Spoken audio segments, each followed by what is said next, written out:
El Señor esté con ustedes. Lectura del Santo Evangelio según San Marcos. Gloria a ti, Señor.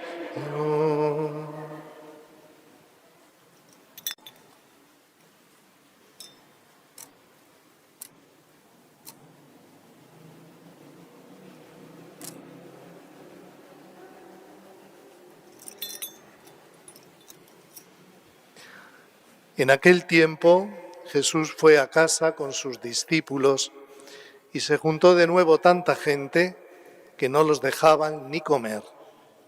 Al enterarse su familia, vinieron a llevárselo, porque decían, está fuera de sí. También los escribas que habían bajado de Jerusalén decían, tiene dentro a Belcebú y expulsa a los demonios con el poder del jefe de los demonios. Él los invitó a acercarse y les propuso estas parábolas. ¿Cómo va a echar Satanás a Satanás? Un reino dividido contra sí mismo no puede subsistir. Una familia dividida tampoco puede subsistir. Si Satanás se rebela contra sí mismo para hacerse la guerra, no puede subsistir, está perdido. Nadie puede meterse en casa de un hombre fuerte para saquear sus bienes. Si primero no lo ata, entonces podrá saquear la casa. Créanme, todo se les podrá perdonar a los hombres, los pecados y cualquier blasfemia que digan. Pero el que blasfeme contra el Espíritu Santo no tendrá perdón jamás, cargará con su pecado para siempre. Se refería a los que decían que tenía dentro un espíritu inmundo. Llegaron su madre y sus hermanos y desde fuera lo mandaron llamar.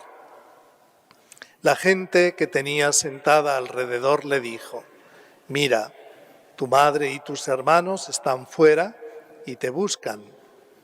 Él les contestó, ¿quiénes son mi madre y mis hermanos? Y mirando entonces a los que estaban sentados a su alrededor, dijo, estos son mi madre y mis hermanos. El que cumple la voluntad de Dios, ese es mi hermano y mi hermana y mi madre. Palabra del Señor. Gloria y honor a ti, Señor Jesús. Pueden tomar asiento.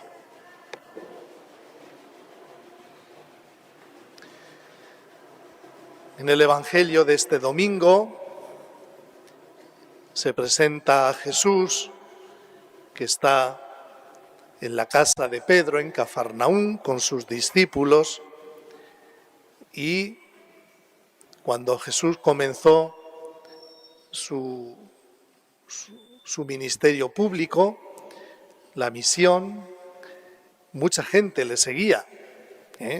Dice el Evangelio, se juntó tanta gente que no los dejaban ni comer. La gente se acercaba a escuchar a Jesús, se acercaba también a presentarle los enfermos para que los bendijera y los sanara. Y ahí estaba en esa tarea el Señor cuando se acerca su familia, sus parientes. Y dice el Evangelio que vinieron a llevárselo porque decían que estaba fuera de sí.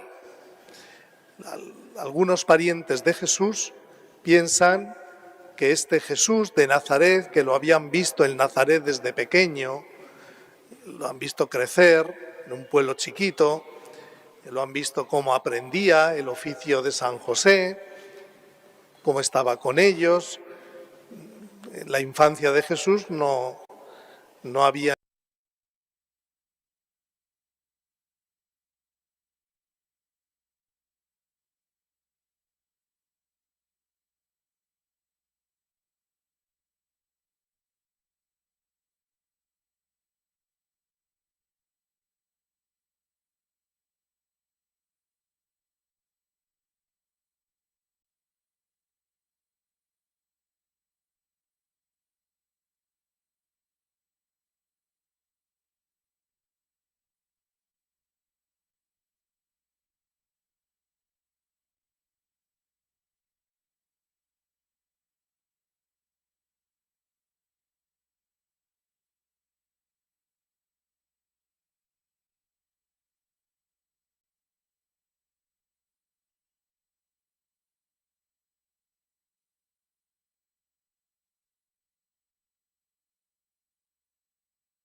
mi primo hermano, porque es el hijo de un hermano de mi papá o de mi mamá, es primo hermano, ¿no?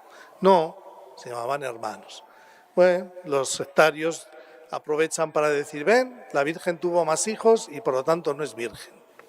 No, eso es una maldad, porque si los sectarios han estudiado un poco la Biblia y la cultura en la que se anunció el Evangelio, pues tienen que saber, como nosotros católicos sabemos, que era la costumbre.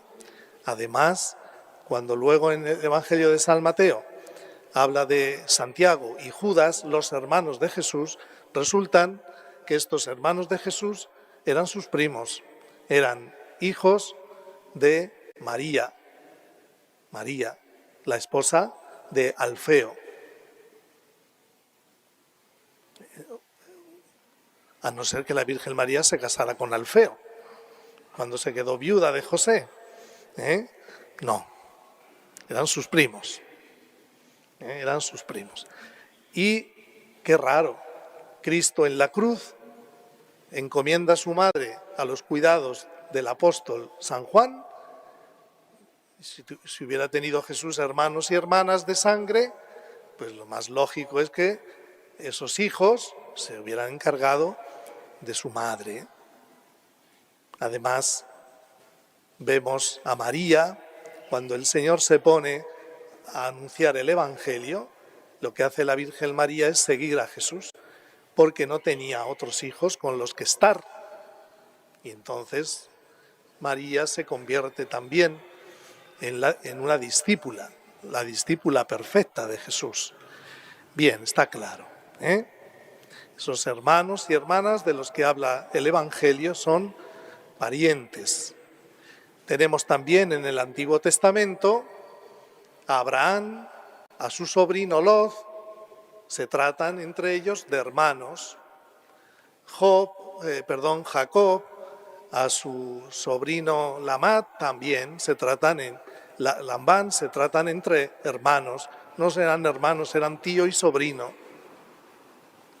Era la costumbre en Israel. ¿Cómo existe también entre nosotros? ¿Acaso entre nosotros no nos tratamos a veces de hermanos? A veces nos decimos el hermano Pepe, el hermano Juan. ¿Y es que es tu hermano de sangre? No, es mi hermano en la fe, en el espíritu. No le llamamos a las religiosas hermanas. ¿Son hermanas de sangre? No. No llamamos a los sacerdotes padres. Son costumbres, modos, parentescos espirituales, no carnales. Bien, pues llegaron María y los parientes del Señor, y la gente al ver a María y a algunos de los parientes de Jesús, le dicen a Jesús, mira, tu madre y tus hermanos están ahí fuera y te buscan. Y Jesús aprovecha esta ocasión para decir algo muy importante. Y dice, ¿quiénes son mi madre y mis hermanos? Y entonces, mirando a los que le estaban escuchando, dice, mi madre y mis hermanos son los que cumplen la voluntad de Dios. Ese es mi hermano y mi hermana y mi madre. Algunos piensan que por decir eso, como que ha ido contra María. Para nada, porque María es su madre biológica, pero es la mujer que mejor ha cumplido la voluntad de Dios. Antes de nacer Jesús, en la encarnación, María se entregó a Dios, a los planes de Dios. Soy la esclava del Señor, hágase en mí según tu palabra. Entonces no es ningún reproche contra María, sino que el Señor aquí lo que quiere dejar claro es que Él trae una nueva familia, una familia celestial, una familia espiritual, una familia que no se va a acabar con la muerte, sino que va a perdurar en la vida eterna. Y esa familia se basa en el Padre del cielo. Y todos los que creen en el Padre del cielo y en su Hijo Jesucristo, creen en Él, escuchan su palabra y reciben el bautismo, entran a formar parte en la familia de Dios, con la intención, claro está, de a lo largo de toda nuestra vida hacer la voluntad de Dios. Para Cristo la voluntad del Padre es muy importante.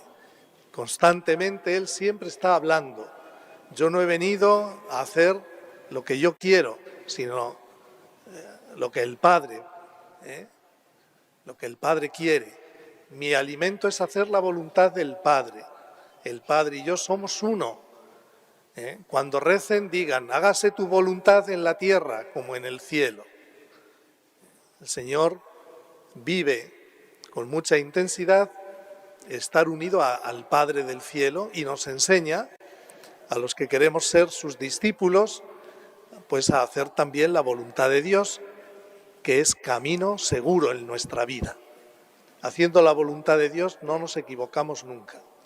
Apartándonos de Dios y haciendo lo que a nosotros nos parece, aunque nos parezca muy bueno, nos podemos equivocar y a veces gravemente. Y si nos ponemos ya a hacer o decir o pensar contra la voluntad de Dios, que eso ya sería un pecado, peor todavía. Vamos camino de perdición. Por eso el Señor pone de relieve eso. El que cumple la voluntad de Dios, ese es mi hermano, mi hermana y mi madre. Así que nosotros, si creemos en el Señor, si estamos bautizados y si de verdad deseamos hacer la voluntad de Dios, pertenecemos a la familia de Dios. Somos hermanos de Cristo. Por eso nos llamamos cristianos, porque estamos relacionados con Cristo. Él es el hermano mayor en esta familia nueva. Y dice un santo papa, San Gregorio Magno, dice, somos hermanos de Jesús si creemos en Él. Y somos madres de Jesús, sí, entre comillas, claro está, cuando anunciamos la palabra de Dios y por el anuncio de la palabra de Dios otras personas reciben a Cristo en su alma, reciben a Dios en su corazón, y comienzan ellos también a creer y a vivir junto a Dios. Ahí, claro, porque es como engendrar en el corazón de otras personas al Señor. Entonces, cuando nosotros ejercemos esa misión apostólica, misionera, estamos haciendo las veces de madre de Dios, de la madre de Jesús, de la madre del Señor. Bien, y esta familia nueva es una familia que está por encima de los lazos de la carne y de la sangre. Porque miren ustedes, hermanos, ¿no? Que yo sea hijo de mi padre y de mi madre es hasta la muerte. Ya después ya no. Que yo sea hermano de mis hermanos de sangre y ustedes de los suyos es hasta la muerte. Ya no. Después de la muerte ya esos lazos ya no existen, porque son para este mundo, son lazos para este mundo, son vínculos para este mundo. Que tú seas papá de tus hijitos aquí, una vez que ya te mueras, ya en el cielo no vas a ser padre de tus hijos, vas a ser hermano de tus hijos. Mientras que los lazos de la nueva familia que el Señor trae son eternos, para siempre, para siempre. Y esta familia de Dios es universal, porque por la predicación de la palabra de Dios, el conocimiento y el amor de Dios ha llegado a todos los países del mundo, a todos los continentes. Está por encima de los lazos de sangre, de los lazos de la raza, de la nación, está por encima de la cultura de unos y de otros, de las lenguas que hablamos unos y otros. La familia de Dios es universal, es Jesucristo ha traído a este mundo una familia humana universal. Por eso la Iglesia que él ha fundado se llama Iglesia Católica, que significa universal. Universal. La familia de Dios es la Iglesia católica, santa, católica y apostólica. Y nosotros nos tenemos que gozar y alegrarnos de tener hermanos y hermanas aquí en este mundo, de otros países, de otras culturas, de otras razas, etnias, etc. Y todos unidos por los vínculos de la fe y del amor a Dios, por el bautismo que hemos recibido. Así es. Y eso pues es motivo de alegría y de bendición. Y esto nos ayuda a no discriminar a nadie. ¿Cómo vamos a discriminar a un hermano, a una hermana? Si nosotros tomamos conciencia de lo que somos católicos, no podemos discriminar a nadie, porque sea feo, o gordo, o alto, o bajo, o negro, o blanco, o amarillo, ¿no? Tenemos que pensar que igual que tú y yo somos hijos de Dios, hermanos de Cristo, también las otras personas lo son. Y entonces la relación se tiene que cambiar. Nosotros no podemos relacionarnos unos con otros como si no tuviéramos fe. Tenemos que relacionarnos unos con otros como hermanos, porque si no, cuando reces el Padre Nuestro, no va a significar nada eso. Cuando digas Padre Nuestro que estás en el cielo y estés enfadado con este no te hablas, con aquella la odias, a aquel no le pagas lo que le debes, a aquel lo insultas, a aquel... Pues vaya hermandad, vaya fraternidad, ¿no? Ese Padre Nuestro no sale del techo de la casa, nos llega al cielo. Por eso hay que pensar esto, meditar sobre esto, cómo nuestra fe católica nos lleva también a tener relaciones nuevas, especiales, con el resto de las personas. Pues le pedimos al Señor, por un lado, que valoremos nuestra familia humana, como la valoró Cristo. Cristo santificó la familia humana, y Dios quiere que honremos a nuestros padres, a nuestras madres, que valoremos nuestra familia humana, y también que tengamos presente que formamos parte de una familia más amplia, que es la familia de Dios, de la Santa Iglesia. Que así sea.